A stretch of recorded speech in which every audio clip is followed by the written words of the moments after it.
আজকে কিন্তু মজাদার ২টা রেসিপি করে নিব। সবাইকে আসসালামু আলাইকুম। আজকে আলু আর সিম একসাথে ভর্তা করে নিব। আর এইভাবে আলু সিমটা একসাথে ভর্তা আমাদের বাসায় সবারই খুব বেশি পছন্দের। আর খেতেও কিন্তু খুব ভালো লাগে। ট্রাই করে দেখবেন। আলু আর সিমটা এইভাবে প্রথমে সিদ্ধ করে নিব। আর এভাবে শুকনো মরিচ ভাজা, কাঁচা পেঁয়াজ আর ধনিয়া পাতা। তো এই যে একসাথে সব নিয়ে নিলাম। এভাবে আমি পেঁয়াজ আর মরিচটা একসাথে সরিষার তেল আর লবণ দিয়ে ডলে নিব। আর ডলাটা কিন্তু খুব ভালো করে ডলতে হবে, তাহলেই ভর্তাটা বেশি মজা লাগবে। আর তারপরে আমি ধনিয়া পাতা দিয়ে দিব পরিমাণ মতো, যে যেমন খাবে ধনিয়া পাতা আর ঝালটা। তারপরে খুব সুন্দর করে মেখে নিলাম। এই তো দেখতেই পাচ্ছেন, খুবই সুন্দর আর লোভনীয় লাগছে আলু সিম ভর্তা একসাথে। আর এই তো টোনা ফিশ ভুনা করে নিব। তো টোনা ফিশ ভুনা করার জন্য এই যে প্রসেসিং টোনা ফিশ নিয়ে নিলাম।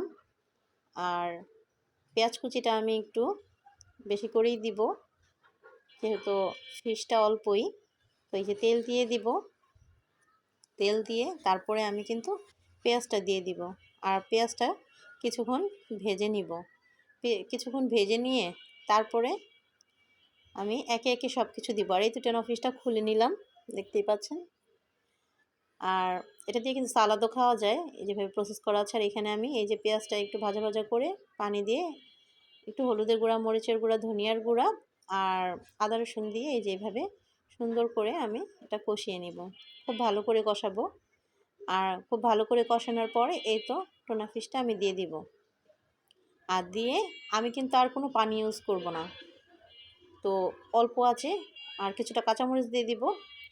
অল্প আছে আমি এভাবেই নেড়ে চেড়ে মাছটা সুন্দর করে আস্তে আস্তে ভুনা করে নিব।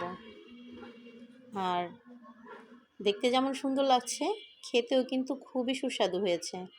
আর দেখুন, সাথে আছে মাছ ভুনা। এই তো দেশি পোয়া মাছ ভুনা আর টোনা ফিশ আর আলু সিম ভর্তা।